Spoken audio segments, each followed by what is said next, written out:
کوئی قرآن کریم پڑھنے والا، ہے کوئی قرآن کریم کی برخورداری کرنے والا، ہے کوئی قرآن کریم کو سمجھنے والا، آئے قرآن کریم کو اٹھا کر کے پڑھے تو صحیح، آئے قرآن کریم کو اٹھا کر کے اس کا ترجمہ پڑھے تو صحیح، اس کو سمجھنے کی کوشش کرے تو صحیح۔ ہم نے سارے کے سارے لوگوں کے لیے قرآن کو آسان کر دیا ہے۔ ہمارا جسم بیمار ہوتا ہے، اسی طریقے سے ہمارا دل بھی بیمار ہوتا ہے۔ جس طریقے سے لوہے کے اوپر، پیتل کے اوپر زنگ آ جاتا ہے، کائی آ جاتی ہے، اسی طریقے سے ہمارے دل کے اوپر بھی زنگ لگ جاتا ہے۔ جبکہ دلوں کی شفا توبہ میں ہے۔ اگر انسان توبہ کر لے تو اس کے دل کو شفا مل جائے گی۔ اگر انسان اللہ کا ذکر کر لے تو اس کے دل میں رونق پیدا ہو جائے گی۔ اگر انسان متقی بن جائے تو اس کا دل مزین ہو جائے گا۔ اگر انسان اللہ کی معرفت حاصل کر لے، اللہ پر توکل کر لے اور اللہ کی بارگاہ میں رجوع کر لے تو اس کے دل کو مزین کر دیا جاتا ہے۔ دلوں کی بہت ساری بیماریاں ہیں، جن میں سے سب سے سخت بیماری یہ ہے کہ انسان کا دل سخت ہو جائے، یہ سب سے خطرناک بیماری۔ جب انسان کا دل سخت ہو جاتا ہے تو بہت ساری بیماریاں جنم لے لیتی ہیں۔ اسی لیے کہا گیا کہ جب انسان کا دل سخت ہو جاتا ہے تو وہ انسان اللہ رب العالمین سے بہت زیادہ دور ہو جاتا ہے۔ شریعت اسلامیہ سے وابستگی اس کی بہت کم ہو جاتی ہے۔ کب؟ جب انسان کا دل سخت ہو جاتا ہے۔ اسی لیے کہا گیا کہ دل کا سخت ہو جانا یہ دل کی سب سے بڑی بیماری ہے۔ نبی اکرم جناب محمد رسول اللہ صلی اللہ علیہ وسلم نے حدیث میں فرمایا کہ دل اگر سخت ہو جائے گا تو اللہ سے بہت زیادہ دور ہو جاؤ۔ لا تکثروا الکلام بغیر ذکر اللہ، اے میری امت کے لوگوں، اللہ کے ذکر کے علاوہ تم زیادہ کلام نہ کیا کرو، زیادہ گفتگو نہ کیا کرو، زیادہ بحث و مباحثہ نہ کیا کرو۔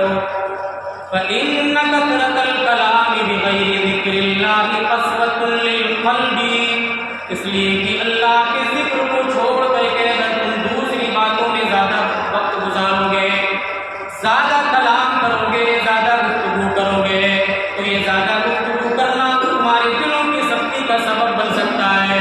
زیادہ گفتگو کرنے سے تمہارے دل سخت ہو سکتے ہیں۔ اسی لیے تعلیم دی گئی کہ اللہ کے ذکر کو چھوڑ کر کے زیادہ تم گفتگو نہ کیا کرو۔ وَإِنَّ أَبْعَدَ النَّاسِ مِنَ اللَّهِ الْقَلْبُ الْقَاسِي، نبی اکرم فرما رہے ہیں کہ لوگوں میں سب سے زیادہ اللہ سے دور وہی ہوتا ہے جس کا دل سب سے زیادہ سخت ہوتا ہے۔ اگر ہمارا دل سخت ہے تو اللہ سے دور ہو جائیں گے، اگر ہمارا دل نرم ہے تو ہم اللہ کے قریب ہو جائیں گے۔ دل کا نرم ہونا بہت ضروری ہے۔ دل کی سختی یہ دل کی سب سے بڑی بیماری۔ آئیے ذرا میں آپ کے سامنے چند ایسے نسخے رکھنے کی کوشش کرتا ہوں جس کو اگر اپنا لیا جائے تو امید کے ساتھ اور دعوے کے ساتھ یہ بات کہی جا سکتی ہے کہ دل نرم ہو جائیں گے، دلوں کی سختی ختم ہو جائے گی۔ کب؟ جب شریعت اسلامیہ کی اس تعلیمات کو ہم اپنا لیں۔ پہلی چیز دھیان سے سننے کی ضرورت، پہلی چیز اگر ہمارے دل سخت ہو چکے ہیں، نرم کرنے کے لیے ہمیں موت کو یاد کرنا پڑے گا۔ موت ہمیشہ ہمیں اپنے سامنے رکھنا چاہیے کہ ہمیں مرنا بھی ہے۔ جب موت ہمارے سامنے ہوگی تو دل آٹومیٹک ہمارے نرم ہو جائیں گے۔ حضرت عبداللہ بن عمر رضی اللہ تعالیٰ عنہ بیان کرتے ہیں کہ نبی اکرم جناب محمد رسول اللہ صلی اللہ علیہ وسلم نے میرے کندھے کو پکڑا، میرے کندھے پر ہاتھ رکھا۔ سوال یہ ہے کہ اللہ کے نبی نے عبداللہ بن عمر کے کندھے کو کیوں پکڑا؟ ہاتھ کو کیوں نہیں پکڑا؟ اشارے سے کیوں نہیں بلایا؟ آواز دے کر کے کیوں نہیں بلایا؟ جواب یہ ہے کہ آپ جب کسی سے بات کرنا چاہتے ہیں، کسی کو کوئی بات بتانا چاہتے ہیں کسی کو اپنی طرف متوجہ کرنا چاہتے ہیں تو سب سے بہتر اصول یہی ہے کہ آپ اس کو اکیلے میں بلا کر کے سمجھانے کی کوشش کریں، اکیلے میں بلا کر کے اس کے کاندھے پر ہاتھ رکھ کے اس کو بتانے کی کوشش کریں۔ ہو سکتا ہے کہ اگر آپ کسی کو آواز دے کر کے بلا رہے ہیں، پکار کر کے بلا رہے ہیں، تو ہو سکتا ہے وہ آپ کی بات کی طرف توجہ نہ دے، اس کا ذہن کہیں اور بھی چلا جائے۔ آپ اگر کسی کے ہاتھ کو پکڑ کر کے اس کو مخاطب کر رہے ہیں تو ہو سکتا ہے اس کا آدھا دھیان آپ کی طرف ہو اور آدھا دھیان کہیں اور ہو۔ اسی لیے عبداللہ بن عمر رضی اللہ تعالیٰ عنہ کہتے ہیں کہ اللہ کے نبی نے میرے کاندھے کو پکڑا۔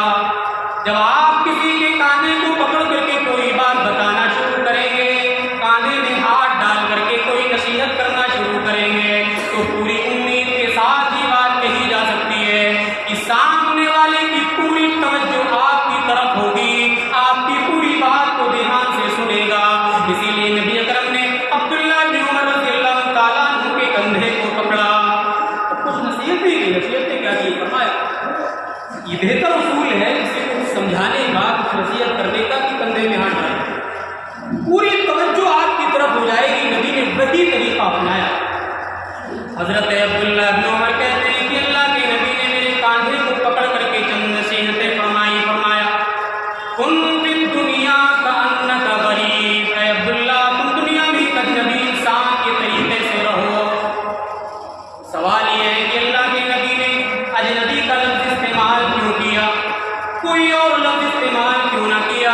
اس کا جواب بھی یہی ہے، ایک اجنبی انسان جب آپ کے قصبے میں آتا ہے، آپ کے شہر میں آتا ہے، آپ کی بستی میں آتا ہے، آپ کی مسجد میں آتا ہے، نہ تو آپ اس کو زیادہ جانتے ہیں، نہ وہ آپ کو زیادہ جانتا ہے، آپ نہ اس سے زیادہ گھل مل سکتے ہیں، نہ وہ آپ سے زیادہ گھل مل سکتا ہے۔ اس کو تو اتنا ہی مطلب ہوگا جتنی اس کی ضرورت کی چیز ہوگی، زیادہ ہوگا تو آپ سے دعا سلام کر لے گا، اور زیادہ ہوگا تو آپ کی خیر خیریت پوچھ لے گا۔ ایک اجنبی انسان تو اجنبی ہے۔ فرمایا اے عبداللہ دنیا میں تم ایک اجنبی انسان کے طریقے سے رہنا، دنیا میں اتنا زیادہ منہمک نہ ہو جانا کہ تمہارے ذہن سے موت کا تصور نکل جائے، دنیا میں اتنے زیادہ منہمک نہ ہو جانا کہ آخرت کا تصور تمہارے ذہن سے نکل جائے۔ اس کے بعد فرمایا او عابر السبیل، اے عبداللہ دنیا میں زندگی گزارو تو ایک مسافر کے طریقے سے زندگی گزارو۔ سوال پھر پیدا ہوتا ہے کہ اللہ کے نبی نے مسافر کا لفظ کیوں استعمال کیا، کوئی اور لفظ استعمال کیوں نہ کیا، ایک ٹھہرنے والے انسان کا ذکر کیوں نہ کیا، گھر میں رہنے والے انسان کا ذکر کیوں نہ کیا؟ اس کا جواب بھی یہی ہے، ایک انسان جب سفر پر نکلتا ہے تو اس کا ایک مین ٹارگیٹ ہوتا ہے۔ مثال کے طور پر کسی کو نوابگنج سے دہلی کے لیے نکلنا ہے، دہلی پہنچتے پہنچتے بہت سارے شہر اس کے راستے میں پڑیں گے، بہت ساری بستیاں اس کے راستے میں پڑیں گی۔ اگر وہ اپنی سواری سے جا رہا ہے، ضرورت پڑنے پر وہ اپنی سواری کو روک بھی لے گا۔ اگر کسی پرائیویٹ سواری سے جا رہا ہے تو جہاں وہ گاڑی رکے گی اس کو بھی رکنا پڑے گا۔ کوئی ضرورت کی چیز اگر لینا ہے تو وہ اتر کر کے لے لے گا، لیکن زیادہ منفذ اپنے آپ کو اس بستی میں نہ کرے گا، کیونکہ اسے معلوم ہے مجھے دلی جانا ہے، یہاں سے آپ چلیں گے راستے میں بریلی بھی پڑے گا، تھوڑا اور آگے چلیں گے رامپور بھی پڑے گا، اور تھوڑا آگے بڑھیں گے تو مراد آباد بھی پڑے گا، تھوڑا اور آگے چلیے وہاں جا کر کے آپ کو غازی آباد بھی پڑے گا۔ آپ کسی بھی شہر میں نہیں اتریں گے، کسی بھی شہر میں اگر اتر بھی جائیں گے تو ضرورت کی چیزیں لے کر کے دوبارہ پھر سواری میں سوار ہو جائیں گے۔ آپ کا ایک ہی مقصد ہے، ایک ہی گول ہے، ایک ہی ہدف ہے کہ آپ کو دہلی کے لیے جانا ہے۔ اسی لیے نبی اکرم نے عبداللہ بن عمر سے کہا تھا، اے عبداللہ دنیا میں مسافر کے طریقے سے زندگی گزارنا، تمہاری زندگی کا مقصد آخرت میں جنت کا حصول ہے، دنیا میں رہ کر کے آخرت کو بھلا نہ دینا، دنیا میں رہ کر کے موت کو نہ بھلا دینا۔ دو نصیحتیں ہوگی، کس کی نصیحت فرمائی؟ وَعُدَّ نَفْسَكَ مِنْ أَهْلِ الْقُبُورِ، اے عبداللہ دنیا کے اندر جب تم رہنا تو اپنے آپ کو قبر والوں میں شمار کر کے رہنا، اپنی زندگی کے بارے میں زیادہ یہ خیال نہ لگانا، زیادہ یہ امیدیں نہ لگانا کہ میری عمر تو بہت پڑی ہوئی ہے، تمہیں کبھی بھی موت آ سکتی ہے، تمہیں کبھی بھی قبرستان جانا پڑ سکتا ہے۔ اس لیے نبی نے فرمایا اے عبداللہ